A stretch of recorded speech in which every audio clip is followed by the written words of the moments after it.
Okay, finally, the last part of the question, part H. This is worth 5 marks. Obviously, the question's gotten progressively more difficult, and this is not that straightforward, but it brings together kind of all the parts A to G, and tries to see, do you understand what's going on with these graphs? And it says, consider the graph of this minus k now, and it says state the conditions on n and k such that the equation this equals k has 4 solutions for x.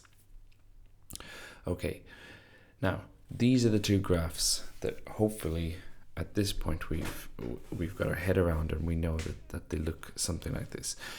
Let me just give a quick recap.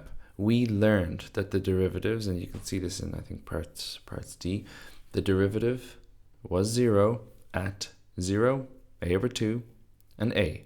So we have derivatives at 0, a over 2, and a.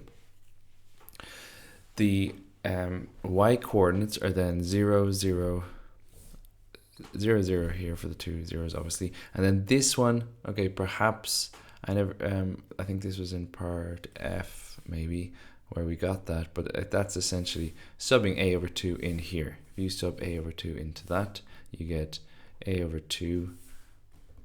Hang on, let me just write this properly. If I do f of a over 2, I get a over 2 to the power of n times a minus a over 2, which is a over 2 to the power of n, which is a over 2 to the power of 2n, because I just add the two powers. So that's where the y coordinate comes from, and that's actually, I've done that there again because that's very important to answer this question.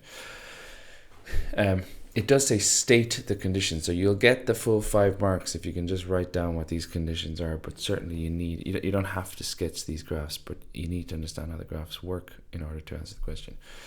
So this is the max for both of them. These are the mins, these are the other stationary points, which we learned were a point of inflection for this graph when n is odd, and a minimum for this graph when n is even. Okay, the question says state the conditions on n and k such that the equation this equals k. So k is a constant, so where this equals k, I like to just, if you draw a line straight across, how many, because remember the solution of an equation is where the graphs intersect. So how many intersection points do these two graphs have, the red and the green graph? Well, there's 1 there and there's 2 there. But we need 4 solutions. So where can I move this so that it has 4 solutions? Well, you quickly see that on this graph, when n is odd, there's nowhere, because it doesn't turn here. So you're only ever going to have 2 solutions. So if k was, I don't know, down here, -3, you'd have 2 solutions. If k is 0, you'd have 2 solutions. If k is whatever this is, you'd have 2 solutions. If k is up here, you'd actually have no solutions. But there's nowhere on this graph that I can get 4 solutions. However, on this graph, you'll quickly see there is 4 solutions right there. And there's 4 solutions here, and here, and here, and here. Where there isn't 4 solutions is down here. There's no solutions. So if k is negative, you're going to get no solutions. If k is above this, you're going to get 2 solutions.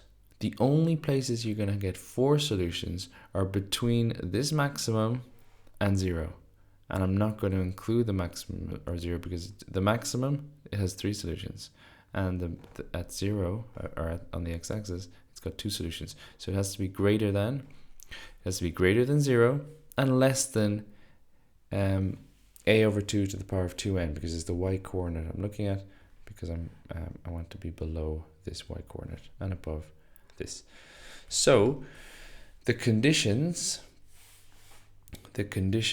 on n and k. First thing, n must be even. Straight away you got to say that n must be even. And then k must be bigger than 0 and less than a over 2 a over 2 to the power of 2n. And that's it. Look, it's a simple, easy answer to write down in the end once you understand it, but it's certainly not an easy question. And it might take you a while to get your head around what I'm talking about here, but I like to, if you draw that straight line across, you can see how many solutions the equation has. And that's a nice trick for any two, or for any equation. If you can graph the left and the right and see where they intersect, you can solve the equation. Okay, that's question 1 done, thankfully. What's that, like 30 something marks? A lot of marks.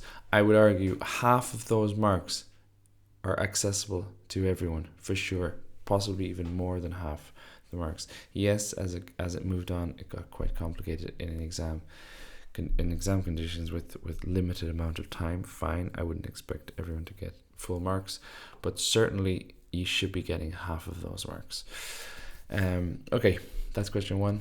I'll do question 2 in the next video.